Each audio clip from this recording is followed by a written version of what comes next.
Asociación de inductores. Bueno, como en otras unidades hemos visto cómo se asociaban resistores y condensadores, dependiendo si se encontraban en serie o en paralelo, pues vamos a ver lo mismo en serie y en paralelo, cómo se asocian inductores. Inductores en serie. Bueno, vamos a suponer que tenemos tres inductores conectados en serie, alimentados por un generador de corriente alterna, como vemos aquí. Tenemos aquí el generador de corriente alterna y los tres inductores L1, L2 y L3. Bueno, pues cuando en un circuito tenemos estos inductores en serie, según dice Kirchhoff, la suma de las caídas de tensión de cada inductor debe ser igual a la fuerza electromotriz aplicada por este generador. Es decir, la fuerza electromotriz que sale del generador tiene que ser igual a la suma de las caídas de tensión de cada una de estas bobinas. Por otra parte, hemos visto también que la tensión inducida en la bobina, en voltios, era el coeficiente de autoinducción por el incremento de la intensidad con respecto al tiempo. Si sustituimos esta expresión en la ecuación obtenida al aplicar Kirchhoff, sustituimos cada una de estas caídas de tensión, o sea, cada caída de tensión y fuerza electromotriz por su valor, pues tenemos que la inductancia total por el incremento de intensidad por el tiempo es igual a la inductancia de la bobina 1 por incremento de intensidad 1 entre incremento de tiempo, más la inductancia de la bobina 2 por incremento de intensidad sub 2 por incremento de tiempo, más la inductancia de la bobina 3 por el incremento de la intensidad sub 3 entre el tiempo. Como estas bobinas se encuentran en serie, pues la intensidad que las recorre es la misma. Por lo tanto, el incremento de intensidad respecto del tiempo es en todas lo mismo. Finalmente se llega a la conclusión de que cuando los inductores se encuentran conectados en serie, el coeficiente de autoinducción equivalente se obtendrá sumando los coeficientes de cada inductor. Vemos aquí el coeficiente de autoinducción total es sumar el coeficiente de autoinducción de la bobina 1 más el de la bobina 2 más el de la bobina 3. Vale. Inductores en paralelo. Si se tienen tres inductores conectados en paralelo, alimentados por un generador de corriente alterna, como es este caso, podemos aplicar la primera ley de Kirchhoff, que dice que la intensidad total que sale aquí del generador es igual a la suma de las intensidades que recorren cada rama. Es decir, I total será igual a I sub 1 más I sub 2 más I sub 3. Como todos los inductores se encuentran conectados al mismo generador, el ritmo de cambio de esa intensidad, es decir, ese incremento de la intensidad con respecto al tiempo, será el mismo. Ese ritmo de cambio de la intensidad que lo recorre es el mismo. Así pues, podemos decir que el incremento de la intensidad total es igual al incremento de la intensidad sub 1 más el incremento de la intensidad sub 2 más el incremento de la intensidad sub 3.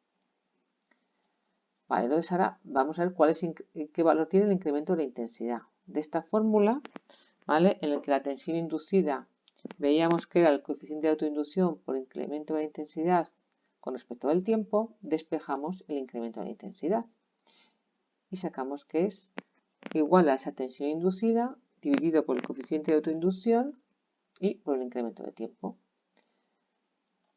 Entonces, esta expresión la sustituimos en esta y obtenemos que la tensión inducida total entre la inductancia total por el incremento de tiempo es igual a la tensión inducida en la bobina 1 entre la inductancia 2 por incremento del tiempo, y lo mismo más la 2, lo mismo más la 3.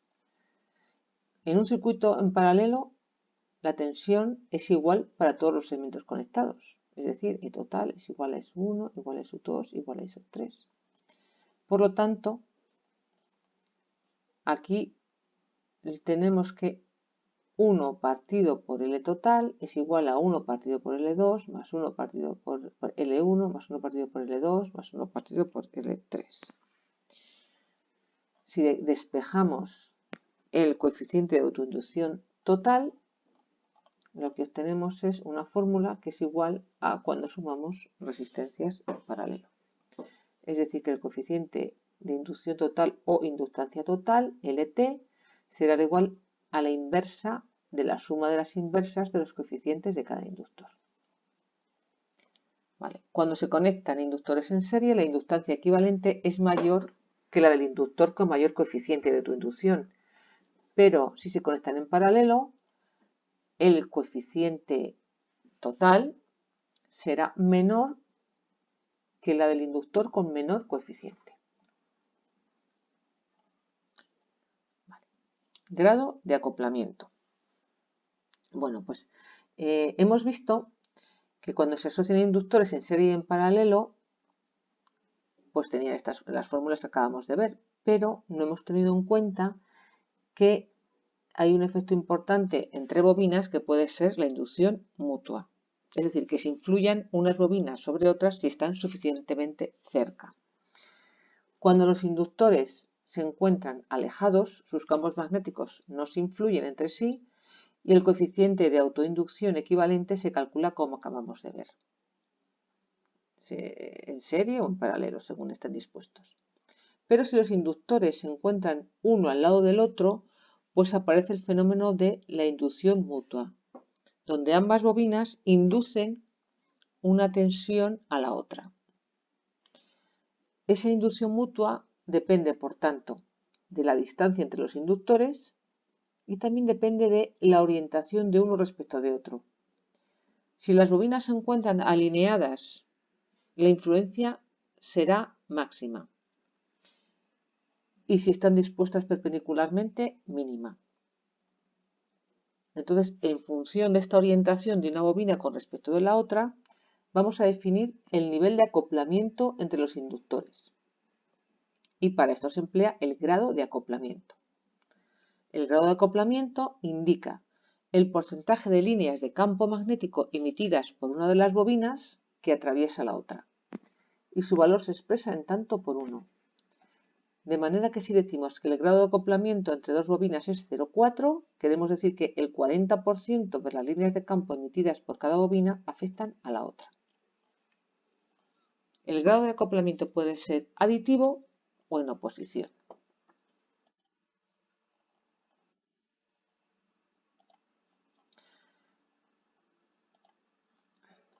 Vale, entonces tenemos aquí dos bobinas.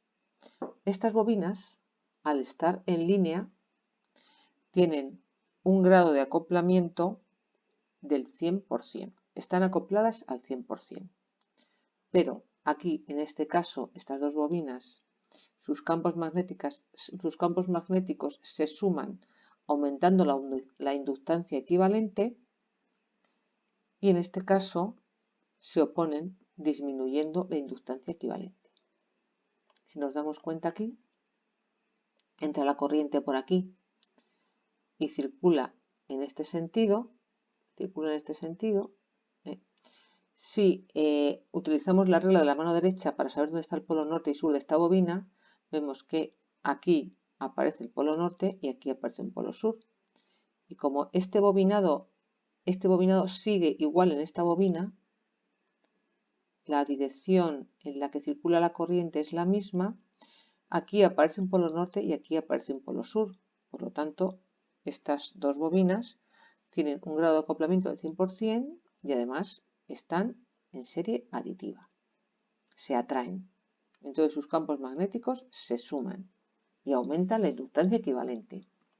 Sin embargo, aquí no. Aquí vemos que si por aquí entra el polo positivo de la batería, viene de aquí, y aplicamos la regla de la mano derecha, o lo vemos aquí que salen las líneas de campo, aquí se está formando un polo norte y aquí se está formando un polo norte que es de donde salen las líneas de campo y aquí se forma un polo sur que es por donde entran. Y si vemos cómo está bobinada la otra bobina, está bobinada en contra de esta. Por lo tanto, si aplicamos aquí la ley de la mano derecha, el pulgar nos va a marcar que el polo norte está aquí, que es de donde vemos que salen las líneas de campo, y el polo sur está aquí, que es por donde entran. Por lo tanto, estas bobinas están en serie oposición. Es decir, que la inductancia aquí la disminuiría, o sea, la disminuirían porque están en serie oposición. La inductancia total sería menor.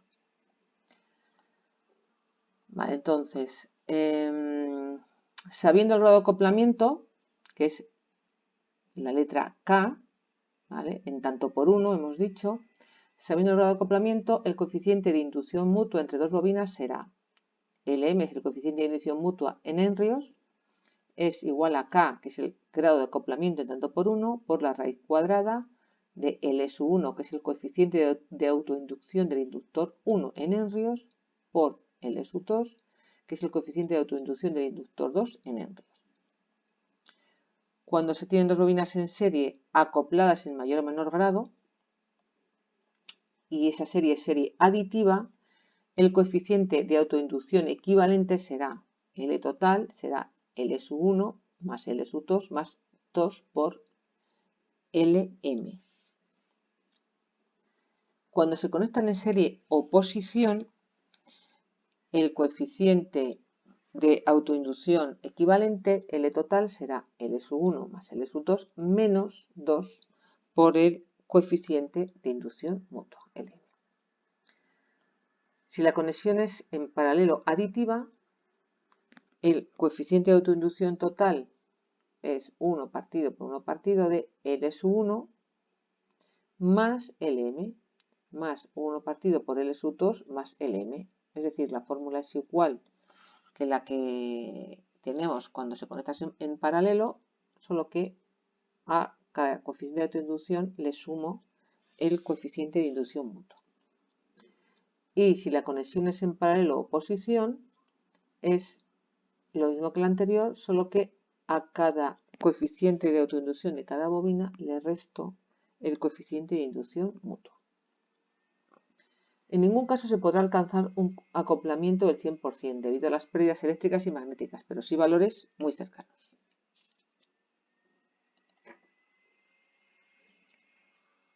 Vale, aquí tenemos un ejercicio y vamos a ver los transitorios del inductor. Bueno, hemos visto que si conectamos un inductor a una batería, a una fuente de corriente continua, cuando cerramos el interruptor, la intensidad no crece de golpe, lo hace progresivamente, debido a que se produce el efecto de la corriente autoinducida. Esta corriente autoinducida está provocada por la denominada fuerza contraelectromotriz, que se opone a la tensión que produce la batería, resta. De igual manera, cuando abrimos el interruptor, la intensidad no cesa inmediatamente, sino que decrece poco a poco. A esta subida y bajada de la intensidad que circula por una bobina, cuando se conecta o desconecta un circuito, es a lo que llamamos régimen transitorio del inductor.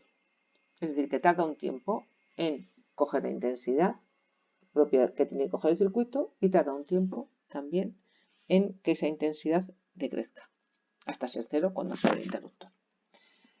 Justo después de cerrar el interruptor, la intensidad aumentará según la ecuación, que I, que es la intensidad que circula en cada instante por la bobina, es igual a I sub 0, que es la intensidad alcanzada al final del transitorio de cierre, por 1 menos E elevado a menos T, que es el tiempo transcurrido en segundos, partido por T, que es la constante de tiempo en segundos. La rapidez con la que aumenta la intensidad que recorre la bobina hasta llegar a la intensidad máxima depende de la constante de tiempo T. Cuanto mayor sea el valor de la constante de tiempo, más se tardará en alcanzar la intensidad máxima. Bueno, esos transitorios los hemos visto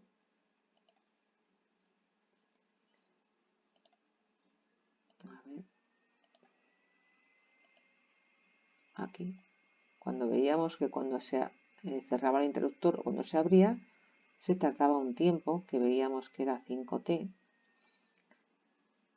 5T en alcanzar, ¿vale?, la intensidad normal para ese circuito. Y cuando se abrió el interruptor, tardaba 5t en esa intensidad fuera 0.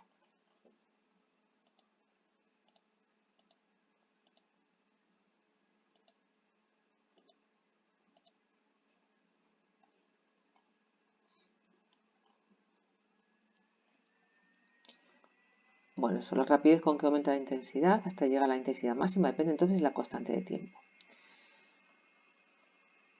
Vale, entonces vemos en esta figura que tenemos un circuito que está formado por una batería, un interruptor y una resistencia en serie con el inductor.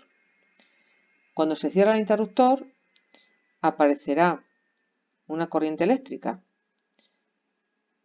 Cuanto mayor sea el coeficiente de autoinducción de la bobina, mayor será la corriente autoinducida y, por tanto, menor será la intensidad total.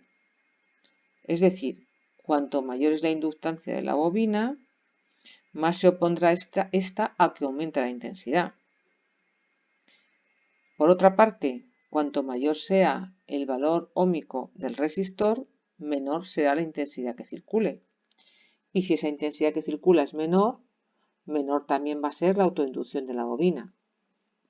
Por tanto, tenemos aquí que la constante de tiempo es directamente proporcional al coeficiente de autoinducción e inversamente proporcional al valor de la resistencia. Entonces esta T, que es la constante de tiempo en segundos, es igual al coeficiente de autoinducción en henrios dividido por la resistencia en ohmios. Una vez que se ha alcanzado la intensidad máxima, la corriente autoinducida será nula, debido a que ya no hay variación en el flujo magnético. Llegados a este punto, el inductor se comportará como una resistencia, cuyo valor óhmico dependerá de su longitud, de su sección y su resistividad del cable que la forma. En la mayoría de los casos, el valor óhmico de esta resistencia será muy pequeño. Por lo tanto, un inductor alimentado con corriente continua no provocará una caída de tensión significativa una vez que ha pasado el transitorio. Y a la hora de resolver circuitos de corriente continua con resistores y bobinas, podemos sustituir las bobinas por un cable. Cuando se abre el interruptor, se inducirá en la bobina una corriente que tiende a oponerse a la bajada de intensidad. Con un razonamiento similar, cuando se cierra el interruptor, podemos decir que la intensidad por la bobina varía de acuerdo con la expresión que la intensidad que circula en cada instante por la bobina es igual a la intensidad alcanzada al final del transitorio por E elevado a menos t, que es el tiempo en segundos, partido por t, que es la constante de tiempo. Se considera que ha pasado el transitorio y hemos alcanzado el régimen estacionario, ¿vale? Y circula la intensidad que tiene que circular en ese momento, según las características de tensión y resistencia del circuito, cuando ha transcurrido un tiempo igual a 5 veces la constante de tiempo, 5t. La constante de tiempo es el tiempo necesario para que la intensidad que circula por un inductor durante el transitorio de cierre-apertura aumente y disminuya un 63,2% de la intensidad máxima.